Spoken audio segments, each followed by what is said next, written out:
Superfast news, आवाज जनसामान्यांचा। यवतमाळ नगरपालिकेचे वरिष्ठ अधिकारी झोपेत आहेत का?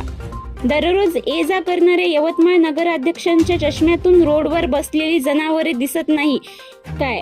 सांड्याच्या टक्करीत रस्त्यावरील माणसे मेल्यावरच नगराध्यक्षांना जाग येईल काय? आंधळी नगरी चौपट राजा अशी यवतमाळ नगरीची अवस्था झाली आहे। अनेक नगर व कॉलनीतील ऐन पावसाळ्याच्या अगोदर ड्रेनेज व नाल्या करून रस्ता खोदून काढला। यावर्षी कमी पावसात रस्त्यावर वाहने चालवणे व पायी चालणे मुश्किल झाले आहे। नगराध्यक्षांनी स्वतःच्या घरासमोरील खोदलेला रस्ता बरोबर करून घेतला, बाकी नगराकडे कोण पाहणार? वडील मंत्री आणि स्वतः नगराध्यक्ष, त्यामुळे हम करे सो कायदा असेच चालू आहे। हे म्हणणे वागणे ठरणार नाही। अहो, दररोज नगराध्यक्ष राणा प्रताप नगर गेट मधून ते नगरपालिकेच्या कार्यालयापर्यंत नगरपालिकेच्या कारनी जातात। त्यांच्या डोळ्यांना झापड बांधली आहे काय?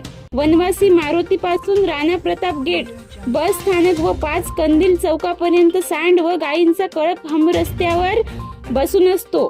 ही जनावरे इतकी निगरपट्ट आहेत की रस्त्यावर बिनधास्त रवत करीत बसलेली असतात।